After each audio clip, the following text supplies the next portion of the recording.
तो hello guys, आज हम आपके लिए लेके आए हैं भाई असाइनमेंट नंबर 4। जो असाइनमेंट हमारा भाई किस टॉपिक पे बेस्ड है? जो असाइनमेंट हमारा बेस्ड है भाई डाइपोल और Gauss law, application of the Gauss law. तो भाई जैसा आपको पता है कि भाई माइक में हमारी थोड़ी इश्यू हो गई है, जिसकी वजह से लाइव क्लास कुछ दिन तक नहीं हो पाएगी। तो हम कोशिश कर रहे हैं कि रिकॉर्डेड वीडियो डाल दें, क्योंकि रिकॉर्ड करने में लीड यूज होती है बस। ठीक है, तो कोशिश करेंगे कि भाई आप लोगों को उतनी ही पेस से वीडियो मिले, कोई भी इंटरप्शन ना आए। बाकी देखते हैं, अपना बेस्ट तो कर देना ही है। ठीक है, तो भाई आज की क्लास को हम यहाँ पे करते हैं शुरू। आज की क्लास में हम क्या करेंगे? असाइनमेंट। जो बच्चे नए हैं उनको असाइनमेंट का लिंक डिस्क्रिप्शन में दे दिया जाएगा, वहां से जाके वो असाइनमेंट देख सकते हैं। वैसे भी यहाँ पे बोर्ड पे तो क्वेश्चन मैं बताऊंगा ही कि क्वेश्चन क्या है। ठीक है भाई, तो भाई क्लास को हम ज़्यादा बोरिंग नहीं करेंगे, तो इसलिए कैलकुलेशन पार्ट हम छोड़ देंगे। ठीक है, कैलकुलेशन पार्ट तो यार मेरे को लगता है कि कराना भी नहीं चाहिए। ठीक है, कंसेप्ट पकड़ाना चाहिए बच्चों को, ताकि वो खुद से ही कैलकुलेशन पार्ट करें। कम से कम उनके पेपर में जब वो खुद करने बैठेंगे तो उनको ज़्यादा डिफिकल्टी फेस ना हो।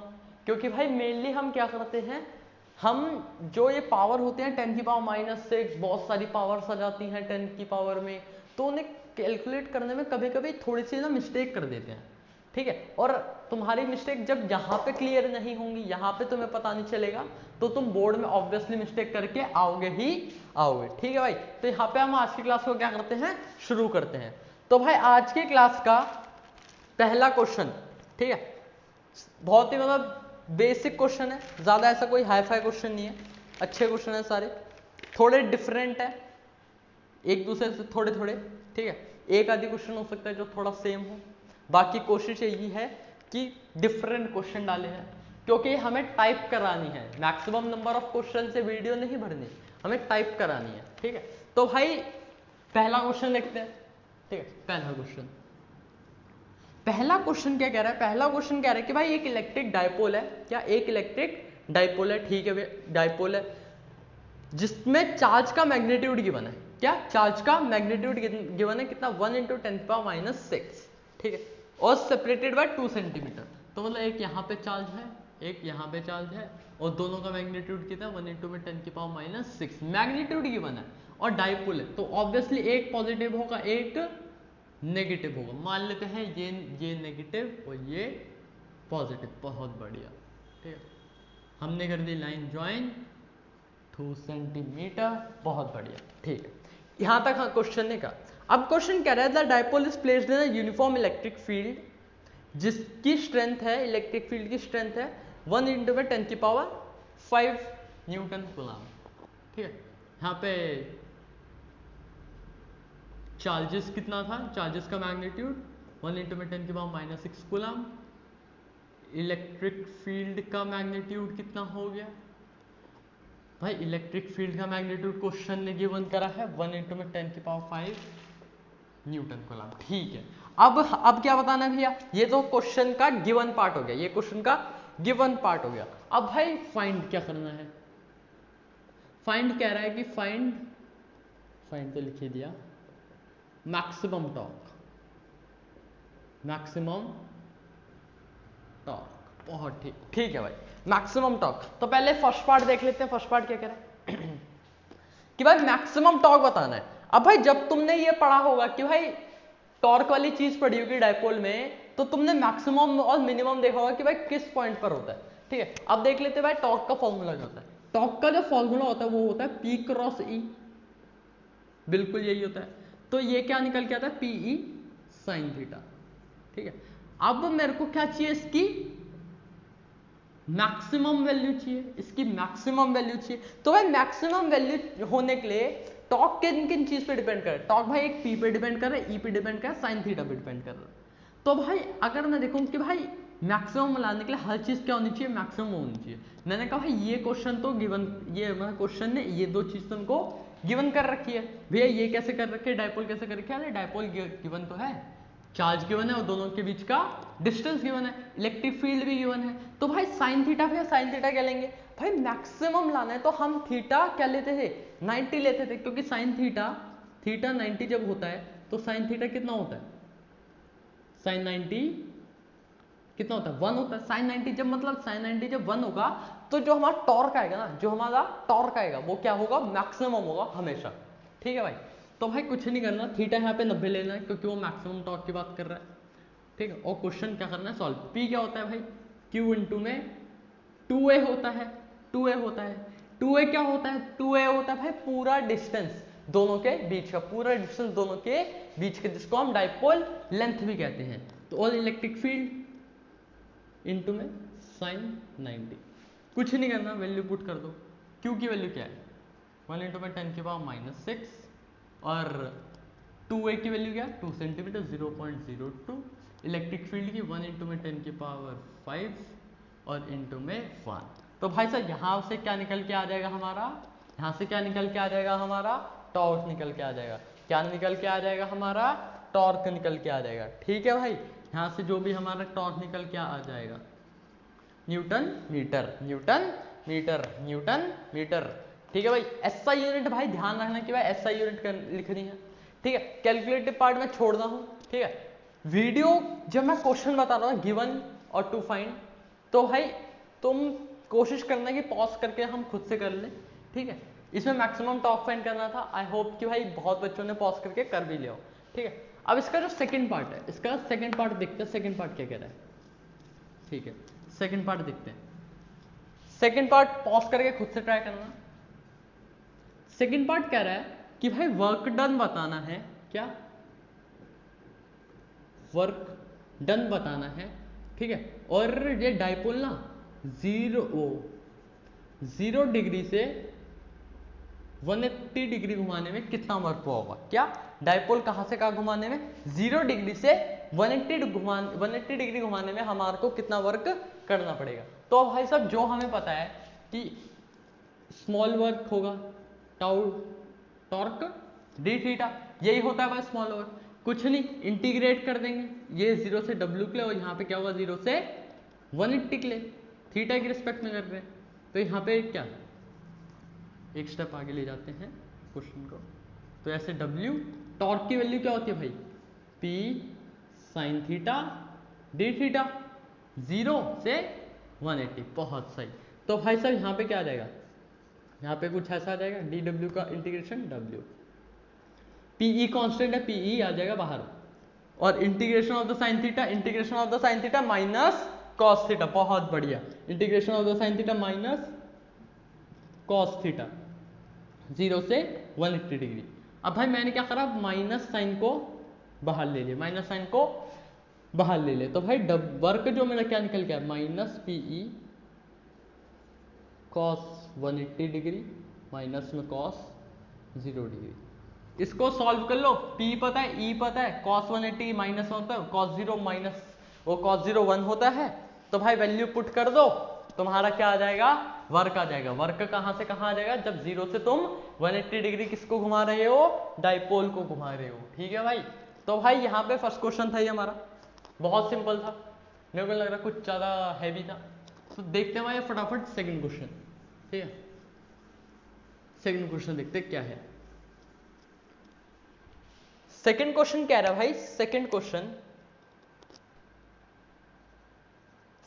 कह रहा है कि भाई 3 चार्जेस हैं, क्या 3 चार्जेस हैं, plus Q minus Q, what is of equilateral triangle, what is the dipole moment of the system.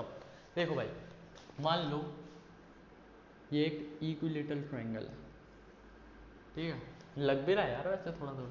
ठीक है, यहाँ पे प्लस क्यू माना हमने, यहाँ पे भी प्लस क्यू और यहाँ पे क्या माइनस क्यू। क्वेश्चन ने पोजीशन स्पेसिफाई नहीं कर रखी, तो हम पोजीशन कैसे भी ले सकते हैं, हम पोजीशन कैसे भी ले सकते हैं। अब भाई क्वेश्चन कह रहा है कि भाई इस पूरे सिस्टम की डाइपोल मोमेंट बताओ मेरे को। क्वेश्चन कह रहा है इस पूरे सिस्टम की डाइपोल मोमेंट बताओ। डाइपोल मोमेंट में हमने पढ़ा था कि भाई साहब 2 अपोजिट चार्ज होने चाहिए सेम मैग्नीट्यूड के, 2 अपोजिट चार्ज होने चाहिए सेम मैग्नीट्यूड के, तभी वो क्या बनाएंगे, तभी वो डाइपोल बनेंगे। तो है ऐसे, यहाँ पे अगर मैं देखूं, यहाँ पे प्लस है, यहाँ पे प्लस है, ये डाइपोल नहीं बना रहा। यहाँ पे प्लस क्यू है, यहाँ पे minus two Q, same magnitude नहीं है पर अपोजिट साइन है, तो ये डाइपोल नहीं बना सकता अगर ये -2 और प्लस क्यू को देखें। ऐसा ही यहाँ पे। तो भाई मैंने कहा कि भाई क्वेश्चन पूछ रहा है तो डाइपोल बनेगा। तो मैंने कहा कि भाई एक काम करते हैं, इस -2q को ना तोड़ देते हैं, -q और -q में। क्या करा मैंने, इस -2q को मैंने तोड़ दिया -q और -q में। Length of the equilateral triangle a let करो, ठीक है। तो तुम्हें क्या बताना है, अब वो तुम्हें बताना है डाइपोल मोमेंट। तो भाई अब क्लियरली दिख रहा है, एक ये रहा डाइपोल और एक ये रहा डाइपोल, ठीक है। कुछ नहीं, अब भाई डाइपोल क्या करना है, हमें डाइपोल मोमेंट फाइंड करनी है, डायरेक्शन देखनी है और क्या निकाल लेना है, उसका नेट, उसका नेट। तो भाई देख लेते हैं फटाफट क्या है क्या नहीं है, ठीक है। ये रब कर दे थोड़ा,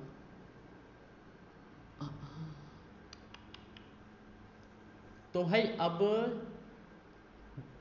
क्वेश्चन बहुत सिंपल हो गया है, कुछ नहीं करना अब, ठीक है। जिसको रेजोल्यूशन कर, जिसको वेक्टर्स आता होगा बहुत आराम से हो जाएगा, ठीक है। अब भाई इसका डाइपोल मोमेंट कितना होगा, इसका डाइपोल मोमेंट अगर मैं इस वाली की बात करूं, ठीक है, इस वाले डाइपोल का, तो भाई साहब इस वाली डाइपोल का जो वो होगा, इसको नाम कर लेते हैं हम AB से। तो इसका होगा एक का मैग्नीट्यूड इंटू में डिस्टेंस बिटवीन, जो हमारा 2 है तो है, और यहाँ पे डिस्टेंस बिटवीन क्या है, A है। तो भाई यहाँ इनका वो क्या आ गया, इनका जो डाइपोल मोमेंट का मैग्नीट्यूड क्या आ गया, हाँ QA, और डायरेक्शन क्या है, टुवर्ड्स AB, क्योंकि भाई डाइपोल मोमेंट की डायरेक्शन क्या होती है, नेगेटिव से पॉजिटिव। ऐसे भाई यहाँ पे होगा, ऐसे ही इस वाले में होगा AC में, इसमें भी क्या मैग्नीट्यूड चार्ज का Q है, डिस्टेंस A है, ठीक है। तो क्या आ जाएगा QA, पर ये कहाँ होगा, टुवर्ड्स AC, बिल्कुल टुवर्ड्स AC। तो भाई इस वाले की डाइपोल मोमेंट यहाँ आ गई, इस वाले की डाइपोल मोमेंट यहाँ आ गई। अब भाई हमें इन दोनों की वजह से क्या निकालना है, नेट निकालना है। इन दोनों की वजह से क्या निकालना है, नेट निकालना है। अब भाई थीटा तुम्हें पता है इन दोनों के बीच क्या है, 60 डिग्री। तो भाई कुछ नहीं करना ना, P नेट निकाल दो, PAB का स्क्वायर प्लस PAC का स्क्वायर प्लस में 2PAB इंटू में 2 वो PAC इंटू में cos 60 डिग्री, ठीक है भाई, क्योंकि 60 डिग्री बना रहे हैं। तो भाई साहब यहाँ से तुम क्या निकाल लो, नेट डाइपोल मूवमेंट निकाल लो। यहाँ से क्या निकाल लो तुम, नेट डाइपोल मूवमेंट निकल जाएगी। अब भाई तुम कहोगे भैया डायरेक्शन क्या होगी, देख भाई दोनों सेम मैग्नीट्यूड के हैं, दोनों सेम मैग्नीट्यूड के, ये वाली डाइपोल मूवमेंट भी और ये वाली डाइपोल मूवमेंट भी। तो मैंने पढ़ा है जब दोनों सेम डाइपोल, जब दो मैग्नीट्यूड सेम होते हैं तो उनका नेट रिजल्टेंट उन दोनों के एकदम जस्ट किस में आता है, बीच में आता है। जस्ट कहाँ आता है, बीच में आता है। तो मतलब ये 30 डिग्री से यहाँ से और यहाँ से 30 डिग्री, मतलब एंगल बाइसेक्टर, कहाँ, angle bisector of the angle A से बनेगा, angle bisector of angle A से। एंगल ए क्यों, क्योंकि यहाँ पे क्या -q। इसकी क्या होगी, डायरेक्शन होगी from the angle bisector of point where -2q charges kept, ठीक है भाई। ये होगी हमारी डायरेक्शन, क्योंकि भाई एकदम वो बाइसेक्टर से निकल रही है, ठीक है। ये था हमारा सेकंड क्वेश्चन, ठीक है। ये भी एकदम बहुत ही क्लियर है, कुछ ऐसे हवाबाजी नहीं है इसमें, ठीक है। किसी को कोई डाउट हो, कमेंट सेक्शन तो है ही है तुम्हारे पास, भर देना कमेंट से, अपने डाउट से भर देना उसे, ठीक है। और भाई सब्सक्राइब जो नहीं करा सब्सक्राइब कर लेना, कुछ घाटा नहीं जा रहा एक सब्सक्राइब बटन दबाने में, ठीक है। अब भाई थर्ड क्वेश्चन देखते हैं, क्या थर्ड क्वेश्चन देखते हैं। थर्ड क्वेश्चन कह रहा है an electric dipole of the length 2 centimetre placed with its axis making an angle 30 degree to a uniform electric field. मतलब एक इलेक्ट्रिक फील्ड ऐसे है, ठीक है, electric field uniform electric field है। अब भाई डाइपोल जो इसके साथ वो बना रहा है ना, थीटा, डाइपोल देखो भाई माइनस से पॉजिटिव होगी तो डाइपोल मूवमेंट भी कहाँ होगी, यहाँ होगी। और ये क्या, इलेक्ट्रिक फील्ड की डायरेक्शन। तो भाई इन दोनों के बीच का एंगल है 30 डिग्री, इन दोनों के बीच का एंगल क्या है 30 डिग्री। अब भाई क्वेश्चन कह रहा है कि भाई इलेक्ट्रिक फील्ड का मैग्नीट्यूड है 10⁵ न्यूटन कूलम, ठीक है। और लेंथ जो 2a होती है हमारी फॉर्मूले में वो है 2 सेंटीमीटर, और थीटा 30 डिग्री, और क्या क्या और कुछ, हाँ। और भाई यहाँ पे हमें टॉर्क गिवन है, टॉर्क है भाई 10√3 न्यूटन मीटर, ठीक है, ये हमारे क्या टॉर्क गिवन है, ये क्या टॉर्क गिवन है। तो भाई अब भैया बताना क्या है इसमें, फिर भाई बताना तुमको ये है मैग्नेटिक चार्ज बताना है कि भाई कितने चार्ज होगा डायपोल पर, क्या डायपोल पर कितना चार्ज होगा, ये है फर्स्ट पार्ट। सेकंड पार्ट में क्या बताना भाई, potential energy of the dipole, potential energy of the dipole. ठीक है भाई, तो भाई क्वेश्चन करो, ये बहुत सिंपल है, कुछ नहीं करना। ये डायग्राम थोड़ा ऊपर बना लेते हैं, तब तक तुम क्वेश्चन सॉल्व करो, पॉज कर लो। ठीक, कुछ नहीं करना यार, इसमें सब चीजें गिवन कर रखी हैं। इलेक्ट्रिक फील्ड जो थी, एक डायपोल जो था minus Q plus Q, dipole movement यूं ही हो गई, थीटा कितना हो गया 30 डिग्री। ठीक है, अब भाई टॉर्क हमारा क्या होता है भाई, पी साइन थीटा। ठीक है, हमारा यहाँ पे पी क्या होता है, क्यू इंटू में 2a इंटू में ई साइन 30 डिग्री। टॉर्क की वैल्यू कितनी थी 10√3, क्यू हमें निकालना है, 2a की वैल्यू कितनी गिवन थी 2 सेंटीमीटर, इलेक्ट्रिक फील्ड की 10⁵ इंटू में साइन 30। तो भाई यहां से हमारा क्या आ जाएगा, यहां से हमारा आ जाएगा Q की वैल्यू, यहां से हमारी क्या आ जाएगी Q की वैल्यू, यहां से हमारी क्या आ जाएगी Q की वैल्यू, बिल्कुल Q की वैल्यू आराम से आ जाएगी। ठीक है, साइन 30 1/2 होती है, Q की वैल्यू यहां से हम निकाल लेंगे। ठीक है भाई, भैया ये तो था फर्स्ट पार्ट। सेकेंड पार्ट जो पूछा था पोटेंशियल एनर्जी, भाई potential energy of the dipole हमने क्या पढ़ी थी, potential energy of the dipole हमने पढ़ी है -P cos थीटा। क्या पढ़ी है भाई हमने, -Pe cos थीटा। मैंने कहा बिल्कुल भाई यही है। तो भाई साहब potential energy -Pe cos theta. तो भाई जब यहां से हम क्यू निकालेंगे तो वहां से हमारा डायपोल मूवमेंट आ जाएगा इलेक्ट्रिक फील्ड पर, थीटा भी कितना 30 डिग्री। तो भाई यहाँ पे हम सारी वैल्यू पुट कर देंगे और हमारा क्या आ जाएगा, आंसर आ जाएगा, हमारा क्या आ जाएगा, आंसर आ जाएगा। ठीक है भाई, क्लियर है, किसी को कोई डाउट नहीं होना चाहिए, मैं उम्मीद कर रहा हूं। ठीक है, तो भाई यहाँ पे हमने 3 क्वेश्चन देखे, तीनों क्वेश्चन इजी थे, सिंपल थे, कुछ नहीं था ऐसा कुछ। ठीक है, फटाफट देखते हैं फोर्थ क्वेश्चन भी, जो है फोर्थ क्वेश्चन भी डिट्टो इसके जैसा है, डिट्टो। ठीक है, तो फटाफट वो देख लेते हैं कि वो क्या कह रहा है। भाई फोर्थ क्वेश्चन कह रहा है कि an electric dipole is placed, यहाँ पे भी क्या, यहाँ पे भी हमें चार्ज निकालना है। ठीक है, इस बार इलेक्ट्रिक फील्ड की इंटेंसिटी गिवन है 10⁵ न्यूटन पर कूलम, वही गिवन है, लेंथ भी वही गिवन है 2 सेंटीमीटर, पर यहाँ पे थीटा क्या हो गया 60 डिग्री हो गया, थीटा क्या हो गया 60 डिग्री हो गया। और जो टॉर्क है, टॉर्क की वैल्यू है 8√3 न्यूटन मीटर। तो भाई से यहाँ पे कुछ नहीं करना है, सेम क्वेश्चन है डिटो, बस यहाँ पे क्या चेंज है, यहाँ पे क्या चेंज है, एक टॉर्क की वैल्यू और एक थीटा चेंज हुआ है। भाई टॉर्क में रखो, टॉर्क के फॉर्मूले में वही अपना Pe sin थीटा वाले में, P sin थीटा वाले में, और यहाँ से क्या निकाल लो, यहाँ से क्या निकालो Q की वैल्यू, यहाँ से क्या निकालो Q की वैल्यू। तो भाई ये थे हमारे 4 क्वेश्चन। ठीक है, अब एक और क्वेश्चन जो डायपोल पे हम डिस्कस करेंगे। ठीक है, डायपोल पे कुछ ऐसे क्वेश्चन आ जाते हैं कि भाई चार्ज फाइंड करो, इलेक्ट्रिक फील्ड फाइंड करो, ठीक है, डायपोल मूवमेंट फाइंड करो, डायरेक्शन बताओ डायपोल मूवमेंट की। ठीक है, कुछ इस तरह के आते हैं, और कुछ इस तरह के आते हैं भाई कि इक्वेटोरियल पे रख दिया, एक्सियल एक्सिस पे रख दिया, वहां पे डायपोल मूवमेंट बताओ। तो एक उसका टाइप देख लेते कि भाई वो कैसा क्वेश्चन है। यहाँ पे क्या है 20 माइक्रोकूलम है, यहाँ पे -20 माइक्रोकूलम है। ठीक है, अब भाई ये कह रहे कि इनके मिड पॉइंट से 20 सेंटीमीटर ऊपर, यहाँ पे मेरे को क्या बतानी है, नेट डायपोल नहीं, यहाँ पे मेरे को बतानी है इलेक्ट्रिक फील्ड। यहाँ पे क्या बतानी है, इलेक्ट्रिक फील्ड, क्योंकि भाई ये डायपोल से रिलेटेड ही है, डायपोल कॉन्स्टिट्यूट करता है। और हमने क्या पढ़ा है, इक्वेटोरियल ऑफ वो electric field at equatorial, electric field at axial axis, ये 2 चीजें हमने पढ़ी थी डायपोल के साथ, बिल्कुल पढ़ी थी। तो भाई साहब वही है ये कि भाई अगर देखो, और इन दोनों के बीच का डिस्टेंस कितना गिवन है, इन दोनों के बीच का डिस्टेंस गिवन है 1 सेंटीमीटर। तो यह बहुत सिंपल है, इक्वेटोरियल एक्सिस हो गया ये, क्यों, क्योंकि भाई परपेंडिकुलर है। इक्वेटोरियल एक्सिस पे kp/r³ होता है, r हमारा परपेंडिकुलर डिस्टेंस होता है, p क्या होता है, p हमारा q इंटू में 2a होता है। तो भाई साहब q की वैल्यू पता है 2a की वैल्यू पता है, p आ जाएगा, r भी पता है, k भी पता है। तो भाई साहब electric field at point this, इसको पॉइंट p मान लो, p नहीं q ले लो यार, p यहाँ पे भी हो गया। तो इलेक्ट्रिक फील्ड q का कितनी हो जाएगी, 9 इंटू में 10 की पावर 9 इंटू में p, 20 इंटू में 10 की पावर -6 इंटू में 2a कितना है 1 सेंटीमीटर अपॉन में 20 सेंटीमीटर का क्यूब, इसका क्यूब। तो भाई साहब यहाँ से हमारी क्या आ जाएगी, इलेक्ट्रिक फील्ड क्या आ जाएगी हमारी, इलेक्ट्रिक फील्ड क्यू पॉइंट पर, क्या आ जाएगी इलेक्ट्रिक फील्ड क्यू पॉइंट पर। तो भाई यहाँ पे भैया आ गई हमारी इलेक्ट्रिक फील्ड।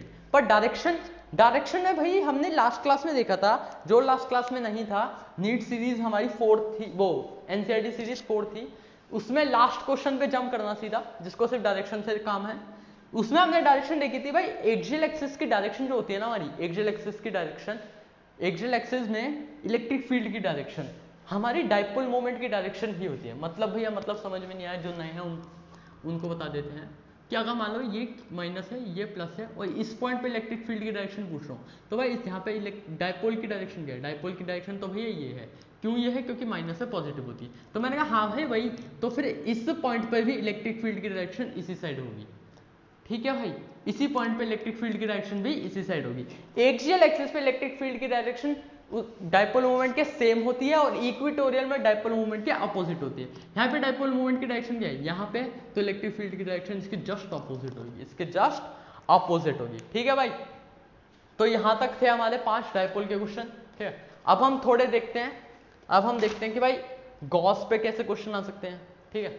गॉस लॉ हो गया, application of the Gauss law, इनसे रिलेटेड, ठीक है। मोस्ट प्रोबेबली शायद एक और क्लास हो तुम्हारी न्यूमेरिकल सीरीज की, ठीक है, मोस्ट प्रोबेबली हो भी सकती है। तो मोस्ट प्रोबेबली ये लास्ट भी हो सकती है और एक और हो भी सकती है। तो मान के चलना कि भाई यहाँ पे तुम्हारे वो न्यूमेरिकल्स खत्म हो गए, यहाँ पे तुम्हारे न्यूमेरिकल्स खत्म हो गए हैं, ठीक है भाई, मतलब टाइप खत्म हो गई है। अब तुम्हें खुद से प्रैक्टिस करनी पड़ेंगी। डाउट्स हैं तो भाई साहब तुम पूछ ही सकते हो, ठीक है। तो भाई साहब देखते हैं छठा क्वेश्चन क्या है, फटाफट। छठा क्वेश्चन कह रहा है कि suppose 2 small surface of equal area, ठीक है, 2 स्मॉल सरफेस मान लेते हैं, ऐसे हैं सरफेस, शीट मान लेते हैं, इसने स्पेसिफाई नहीं कर रखा तो हम शीट मान लेते हैं, ठीक है। इसको नाम देते हैं ए, इसको दे देते हैं बी, ठीक है। अब आगे बढ़ते हैं। ड्रॉन इन इलेक्ट्रिक फील्ड, ये दोनों एक इलेक्ट्रिक फील्ड में बने हुए हैं, ठीक है, और ऐसे बने हुए हैं कि दोनों के सरफेस से इलेक्ट्रिक फील्ड परपेंडिकुलर पास कर रही है। तो मतलब अगर ऐसे हैं तो इलेक्ट्रिक फील्ड एकदम परपेंडिकुलर निकल रही है, ठीक है भैया। अब मैं कह रहा हूं, अब मतलब क्वेश्चन कह रहा है कि भाई सपोज करो कि भाई ए इस वाली शीट से 9 लाइंस पास कर रही है, 9 लाइंस बोले तो 9 lines of the electric field, ठीक है, और इस वाली सरफेस से 72 लाइंस पास कर रही है। तो भैया ये तो आपने आमने सामने नहीं, भाई आमने सामने तो मैं बस बता रहा हूं, पर ये डिफरेंट जगह है, ठीक है। मान लो एक ये डिफरेंट फील्ड में है, ये डिफरेंट फील्ड में, पर दोनों का मीडियम सेम है। क्योंकि मीडियम स्पेसिफाई नहीं कर रखा तो हम वहां पे क्या लेते हैं, मीडियम, एयर या वैक्यूम। तो ठीक है भाई, अब आगे बढ़ते हैं। क्वेश्चन कह रहा है कि अगर पहले वाले केस में अगर ए इसमें इलेक्ट्रिक फील्ड का मैग्नीट्यूड 200 न्यूटन पर कूलम है, तो इसमें इलेक्ट्रिक फील्ड का मैग्नीट्यूड कितना हुआ, इलेक्ट्रिक फील्ड का मैग्नीट्यूड कितना हुआ। हाँ देखो क्वेश्चन ध्यान से समझो, क्वेश्चन क्या कह रहा है। क्वेश्चन कह रहा है कि भाई अलग अलग बना लेते हैं वरना कंफ्यूजन हो जाएगी, ठीक है। क्वेश्चन कह रहा है कि भाई एक ये प्लेन सरफेस था, ये एक इलेक्ट्रिक फील्ड में रखा, तो भाई जब मैंने देखा कि इस सरफेस से कितनी number of the electric field line pass कर रही है, तो मेरे को रिजल्ट मिला 9 है। और 9 इलेक्ट्रिक फील्ड लाइन कब पास कर रही है, जब इलेक्ट्रिक फील्ड की स्ट्रेंथ कितनी थी, 200 न्यूटन पर कूलम, ठीक है, ये था पहला। तो भाई फिर मैंने कहा कि भाई अच्छा, फिर मैंने कहा कि एक दूसरा सरफेस लिया मैंने, ठीक है, और यहां से एक डिफरेंट इलेक्ट्रिक फील्ड पास कराई, वही मीडियम हमारा एयर और वैक्यूम।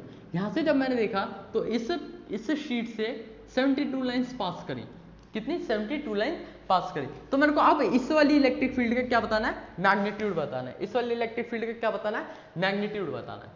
क्या बताना है, मैग्नीट्यूड। भाई दोनों का क्या है, हमारा एरिया सेम है, दोनों का एरिया सेम है। तो भाई साहब इलेक्ट्रिक फील्ड लाइन देखो, हमने एक चीज पढ़ी थी जब हम इलेक्ट्रिक फील्ड लाइन के बारे में पढ़ते थे कि भाई electric field line depends upon the number of the electric field, मतलब इलेक्ट्रिक फील्ड की स्ट्रेंथ किस पर डिपेंड करती है, number of the electric field lines. ये हमने पढ़ी थी कि नहीं। कि भाई जितनी ज़्यादा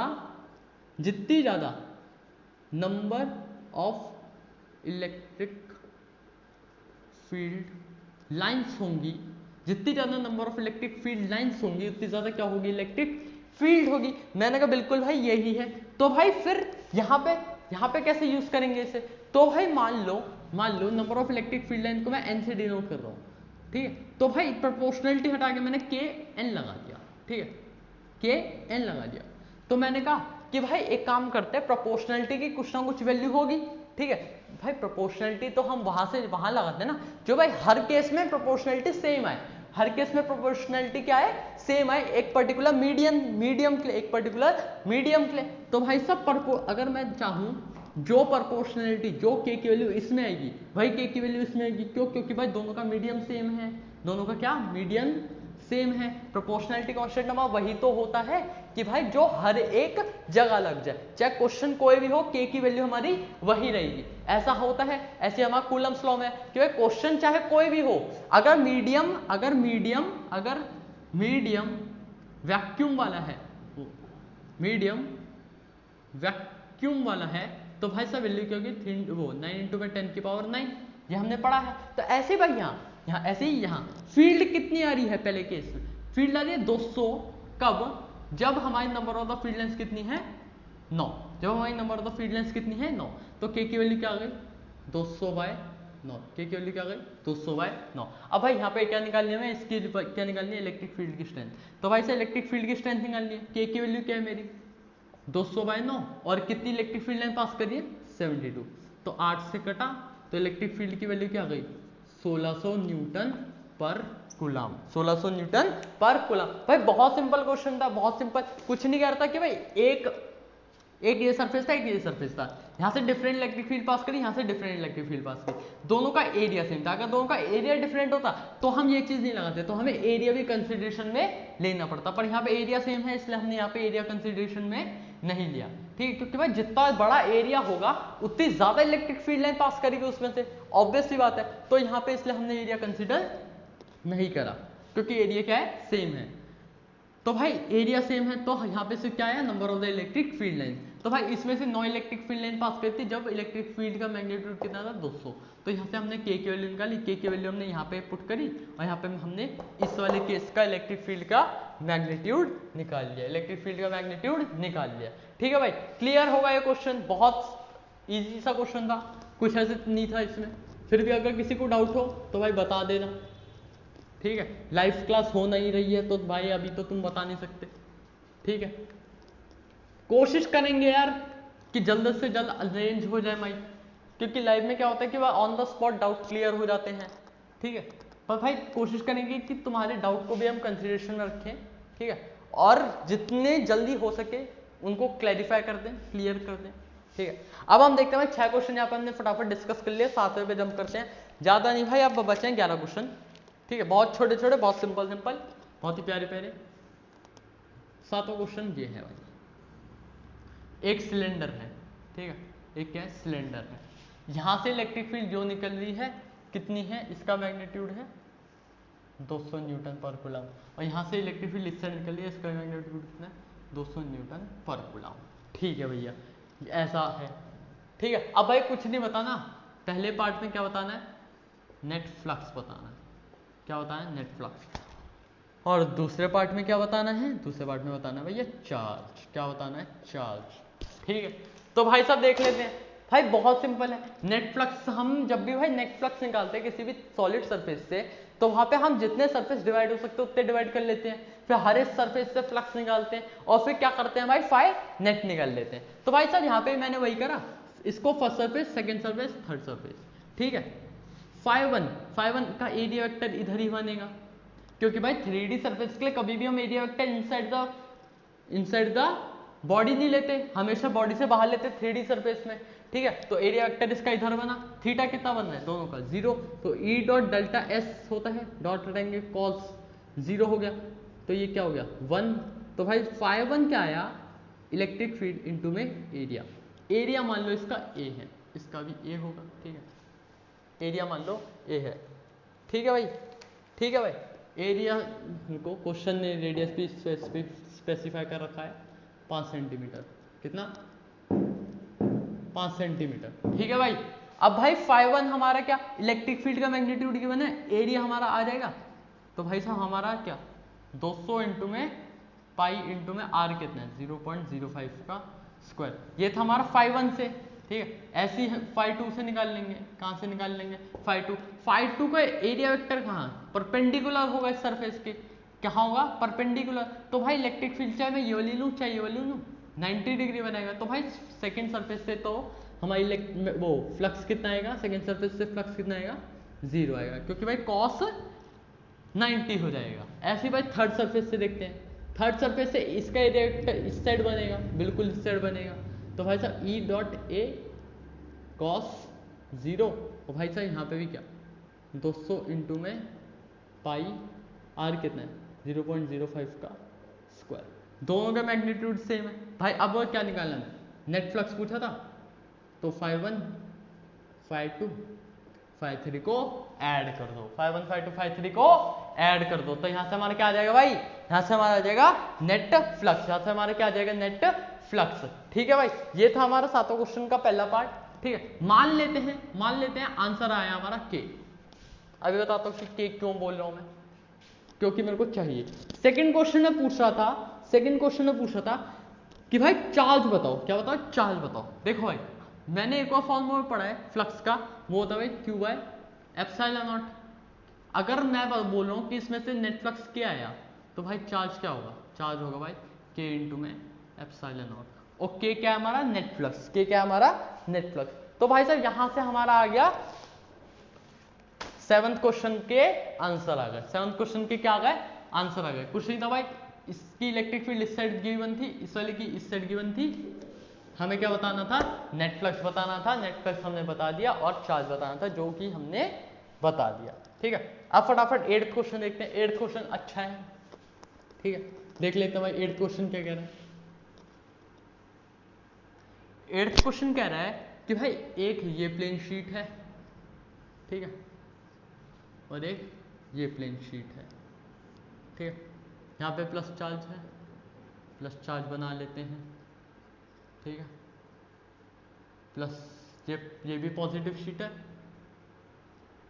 ये भी पॉजिटिव शीट है। ठीक है भाई, आगे भैया आगे बता रहे हैं भाई, बता रहे हैं, बनाने तो दो। इसकी सिग्मा 1 डेंसिटी है, इसकी सिग्मा 2 डेंसिटी है। इसकी सिग्मा 1 डेंसिटी, इसकी सिग्मा 2 डेंसिटी है, सेकंड और थर्ड। ठीक है, एक ये रीजन बनेगा इन दोनों के बीच का, और एक आउटसाइड बनेगा।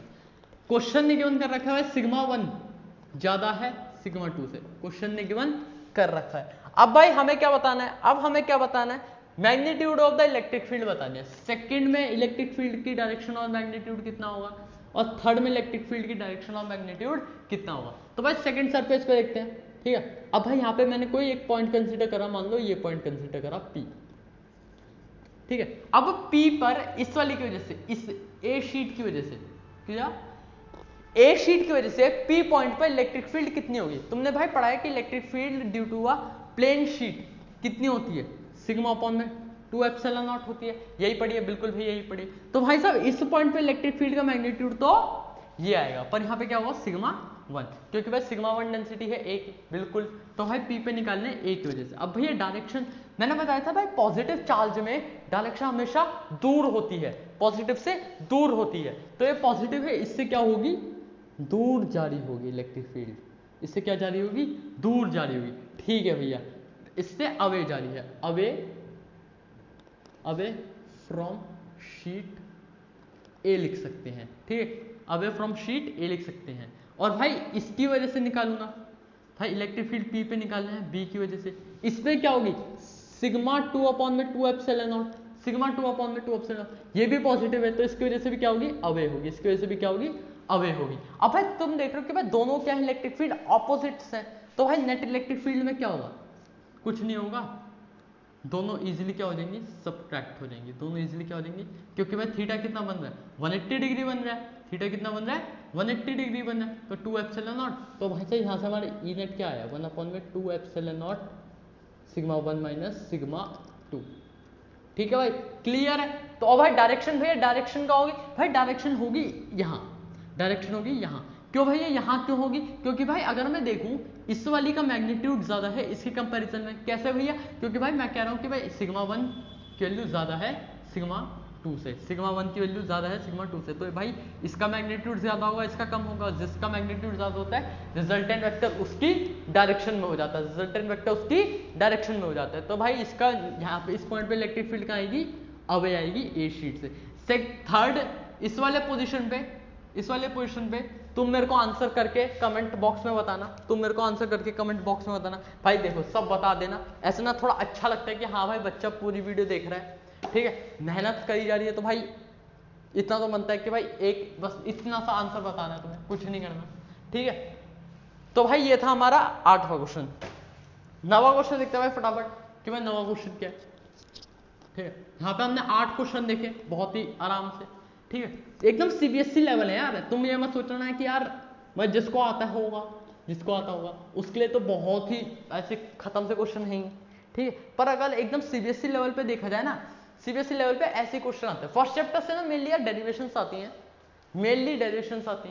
ठीक है, कि भाई गॉस लॉ में स्फीयर की डेरिवेशन आ गई, ठीक है, वो लाइन चार्ज की डेरिवेशन आ गई कूलम्ब्स लॉ से निकालने के लिए, तो ऐसी डेरिवेशंस आती हैं।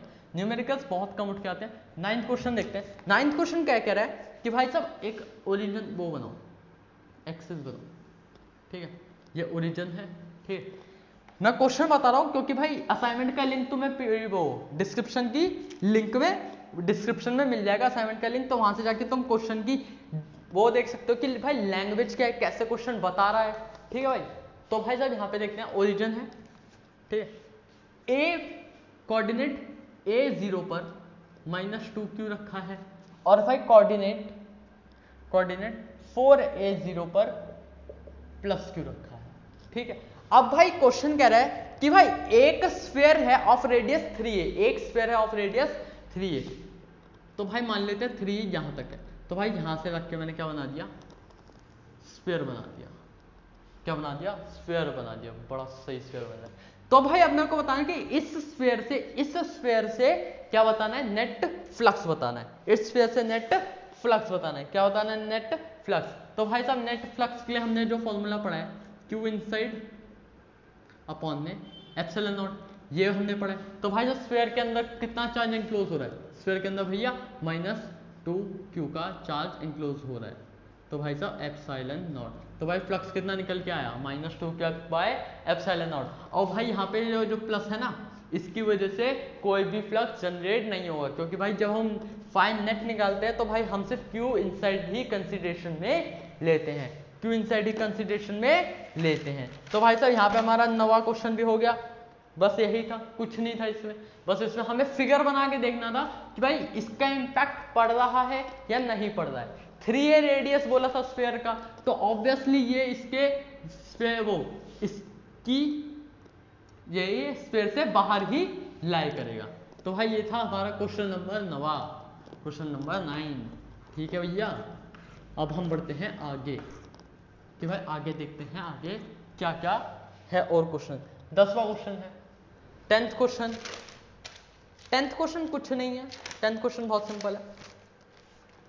10th क्वेश्चन कह रहा है कि भाई एक क्यूब है, ये थोड़ा इमेजिन करने की कोशिश करना यार, ठीक है, क्योंकि अभी मेरे पे कोई क्यूब नहीं है जो मैं तुम्हें इमेजिन करा सकूं, ठीक है। जिस रूम में बैठो ना उस रूम में ऐसे इमेजिन करके देखना। गन्ना से क्यों बन गया ये, ठीक है, क्यूब लग रहा है, बिल्कुल लग रहा है। अब भाई क्वेश्चन कह रहा है कि कॉर्नर पर, कहां, कॉर्नर भाई ये होते हैं हमारे कॉर्नर, हमारे क्यूब के 4 कॉर्नर हैं, बिल्कुल 4 कॉर्नर है। कॉर्नर पे ना मैंने Q4 रख दिया, क्या Q4 रख दिया, अब भाई ठीक है, कॉर्नर पे Q4 रख दिया।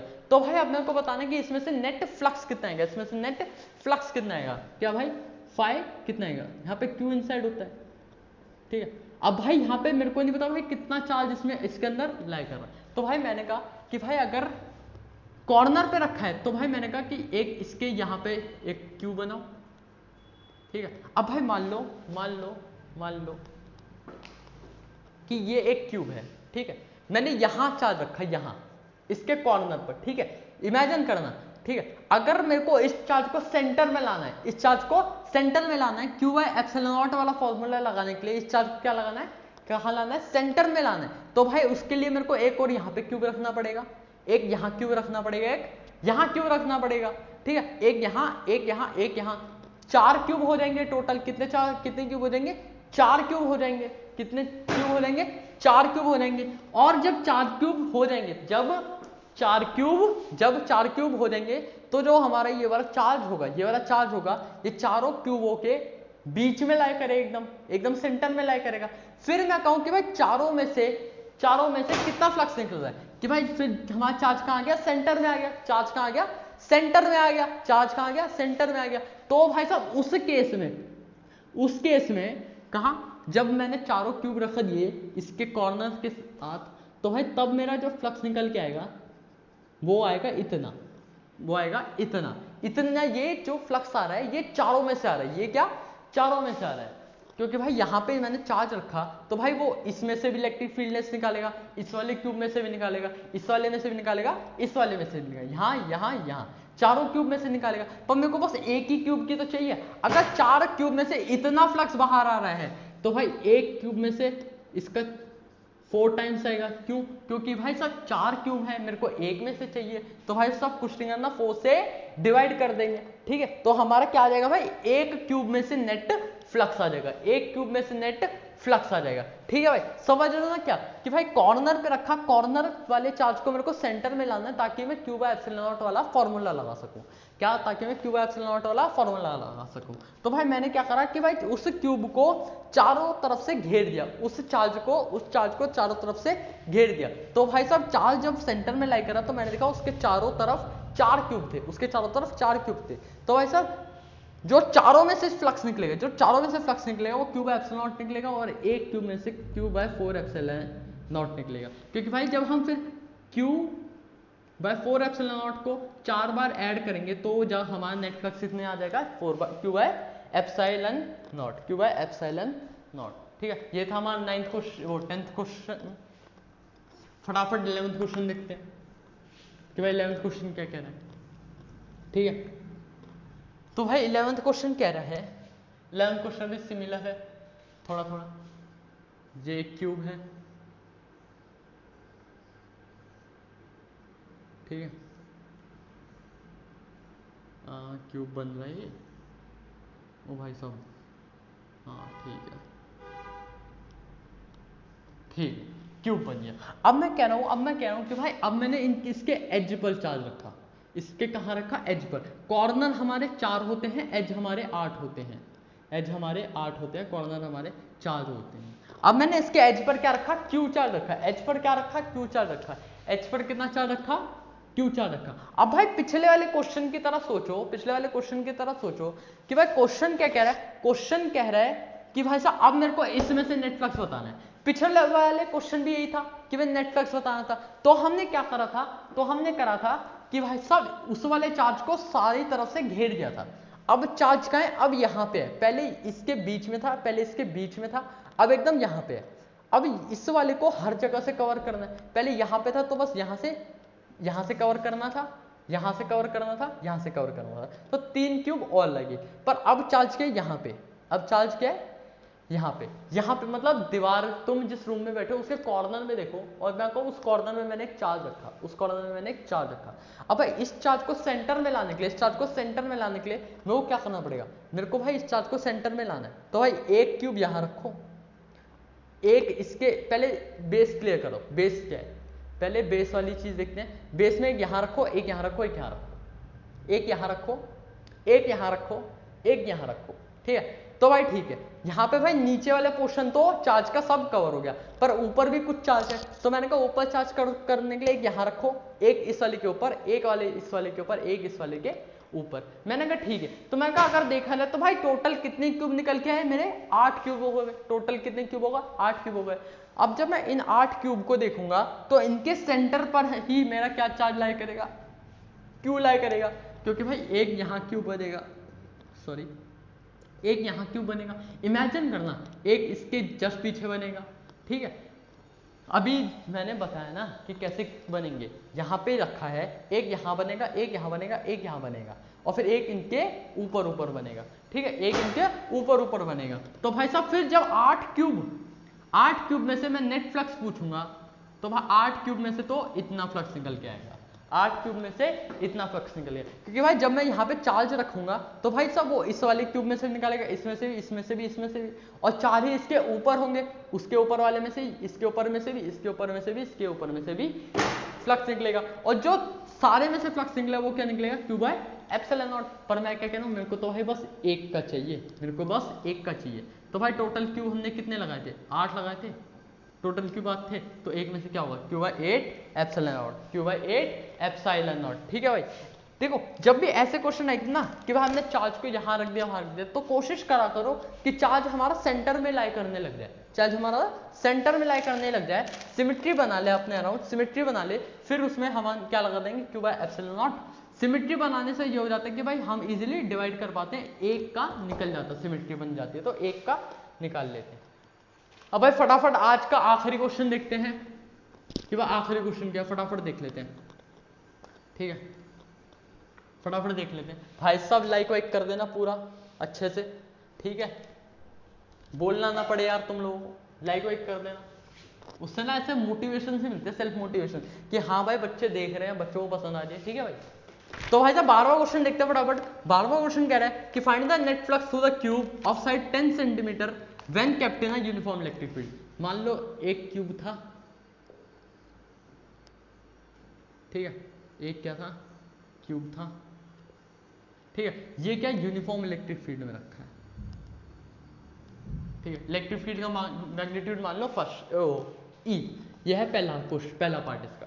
ये क्यूब, इस क्यूब की साइड कितनी, 10 सेंटीमीटर। अब मैं कह रहा हूं कि भाई इसमें से क्या निकालना है, फाइनाइट निकालना है, फाइनाइट निकालना है, सिंपल है, इलेक्ट्रिक फील्ड ऐसे गिवन है, क्यूब रखा हुआ है इलेक्ट्रिक फील्ड के अंदर, तो भाई साहब सरफेस बांट लो, मैंने बोला था जब भी फाइनाइट निकालो, एक ये सरफेस है, एक ये सरफेस है, और एक ये चारों वाला सरफेस है, ठीक है। को कैसे भैया, मान लो ये है हमारा क्यूब, इलेक्ट्रिक फील्ड नहीं हो जा रही है, तो एक ये सरफेस, एक ये सरफेस, और एक ये वाले सरफेस, एक ये वाला, एक ये वाला, एक ये वाला, और एक ये वाला, ठीक है। अब भाई देखो जब इलेक्ट्रिक फील्ड ये हो जा रही है, जब इलेक्ट्रिक फील्ड ये हो जा रही है, जब इलेक्ट्रिक फील्ड ये हो जा रही है, तो इस वाले सरफेस का एरिया वेक्टर कहाँ होगा, बाहर की तरफ, इलेक्ट्रिक फील्ड जा रही है यूं, और एरिया वेक्टर कहाँ है, यूं। तो भाई साहब थीटा कितना बनेगा, थीटा कितना बनेगा 180 डिग्री, तो फाई 1, इसको अगर मैं सरफेस 1 मानूं तो E dot delta S cos 180 degree, तो फाई 1 मेरे क्या आ गया, ई डेल्टा एस का एरिया ए मान लो, और कॉस 180 क्या होता है हमारा -1, तो फाई 1 में से कितना आया माइनस ई ए, फाई 1 में से कितना आया माइनस ई ए। अब भाई सेकंड सरफेस में इन चारों को मान रहा हूं, तो भाई यहाँ से एरिया वेक्टर इसका इस साइड होगा, इसका इस साइड होगा, इसका इस साइड होगा, इसका इस साइड होगा, ठीक है, बिल्कुल होगा। तो भाई मैं देख रहा हूँ कि भाई हर एक एरिया वेक्टर 90 डिग्री बना रहा है, हर एक एरिया वेक्टर 90 डिग्री बना रहा है, बिल्कुल 90 डिग्री बना, तो फाई 2 मेरा क्या निकल के आया, फाई 2 मेरा क्या निकल के आया, तो भाई ई डेल्टा एस कॉस 90, ये पूरा क्या हो गया 0, फाई 2। अब आता है भाई थर्ड साइड पर फाई 3, थर्ड साइड पर फाई 3 में कुछ नहीं भाई, इसमें भी वही करेंगे भाई, ई डेल्टा एस कॉस 0, यहाँ पे कॉस 0 क्यों हो गया भैया, इलेक्ट्रिक फील्ड भी इस डायरेक्शन में थी, एरिया वेक्टर भी इस डायरेक्शन में था, तो भाई यहाँ से फाई 3 क्या निकल के आया ई ए, डेल्टा एस एरिया ए हो गया। तो भाई मेरे को क्या निकालना है, फाइनाइट निकालना है, फाइनाइट में तीनों को ऐड कर दूंगा, माइनस ई ए प्लस 0 प्लस ई ए, तो इससे ये कटेगा, तो भाई जो नेट फ्लक्स निकल के आएगा इस क्यूब में से वो क्या आएगा 0, क्या आएगा 0। तो भाई एक चीज तुम हमेशा ध्यान रखना कि भाई जब भी यूनिफॉर्म इलेक्ट्रिक फील्ड होगी, जब भी क्या होगी यूनिफॉर्म इलेक्ट्रिक फील्ड, क्या होगी यूनिफॉर्म इलेक्ट्रिक फील्ड, तो उसमें से हमारा जो नेट फ्लक्स निकल के आता है, उसमें से हमारा जो नेट फ्लक्स निकल के आता है वो हमारा होता है 0, वो होता है हमारा 0, हमेशा ऐसा ही होता है भैया, ठीक है भाई, याद रखना सबके सब, जब भी यूनिफॉर्म इलेक्ट्रिक फील्ड है तो भाई नेट फ्लक्स चाहे कोई भी बॉडी हो, क्यूब हो, सिलेंडर हो, स्फीयर हो, उसमें से नेट फ्लक्स हमेशा क्या होगा 0 होगा, ठीक है। पर नॉन यूनिफॉर्म में ऐसा नहीं होता, ठीक है। सेकंड पार्ट नॉन यूनिफॉर्म का ही है, ये एकदम सिमिलर है भाई तुम्हारे एग्जाम्पल के, ठीक है, एग्जाम्पल शायद थर्ड लास्ट है जो, ठीक है, देख लेना क्यूब वाला एग्जाम्पल बहुत सिमिलर है उससे। तो भाई यहाँ पे मैं क्यूब बना लेता हूँ, सॉरी यार गंदा से क्यों बन रहा है,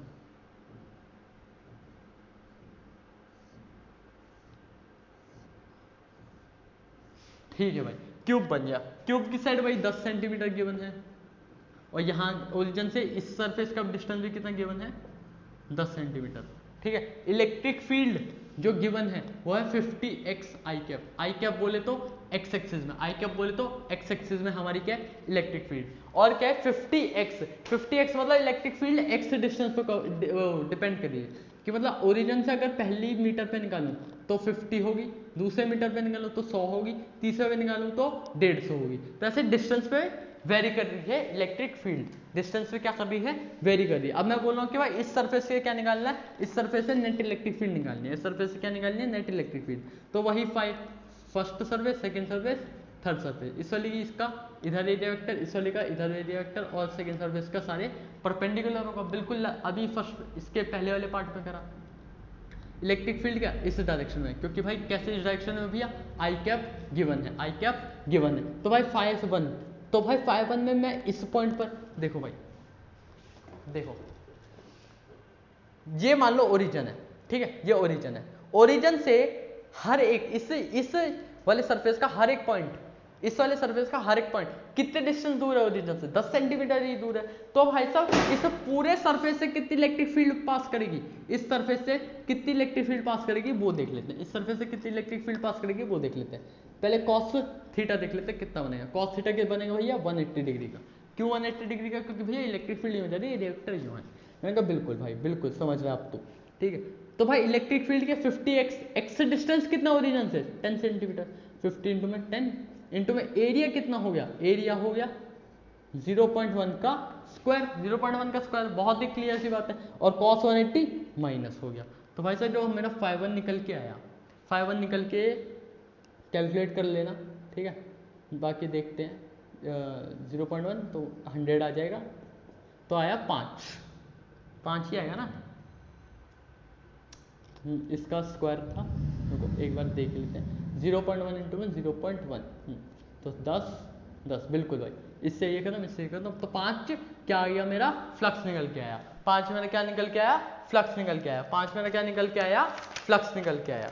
ठीक है भाई, ये क्लियर है, ये क्लियर है, ठीक है। यहाँ से मान लो इतना है।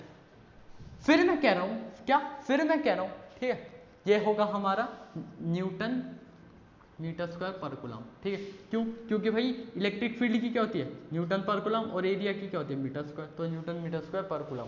अब भाई सेकंड सरफेस से तो भाई अब तो तुम्हें खुद से अंडरस्टूड होगा भाई, सेकंड सरफेस से हमेशा 0 होगा। क्यों, क्योंकि भाई इलेक्ट्रिक फील्ड और डेल्टा वो एरिया वेक्टर हमारे क्या बना रहे हैं, 90 डिग्री। अब भाई 5 3 पर जंप करते हैं, 5 3 पर जंप करते हैं, 5 3 बोले तो ये वाला। अब भाई ये अगर देखा जाए तो ओरिजिन से कितनी दूर है, ये वाला सरफेस 10 सेंटीमीटर था, और ये वाली साइड 10 सेंटीमीटर। तो ओरिजिन से जो ये वाली साइड हो गई वो कितनी सेंटीमीटर दूर हो गई, 20 सेंटीमीटर। तो क्या करना है, 50 इंटू में, देखो ये ना 0.1 होना चाहिए, क्योंकि हर एक चीज़ हम मीटर में ले रहे हैं, एक्स मीटर में ले रहे हैं, ठीक है। तो 0. वो होनी चाहिए, ठीक। तो कैलकुलेशन देख लेना यार, ठीक है, मीटर में ले लेना सब कुछ। तो यहाँ से क्या है, 50 इंटू में 0.2 इंटू में एरिया कितना है 0.1 का स्क्वायर, और कॉस 0, तो भाई साहब 5 3 5 1 5 2, ठीक है। 5 नेट निकाल दो, 5 नेट निकाल दो, 5 नेट निकाल दो, ठीक है। तो भाई 50 इंटू में 0.2 इंटू में 0.1 का स्क्वायर, माइनस में 50 इंटू में 0.1 इंटू में 0.1 का स्क्वायर।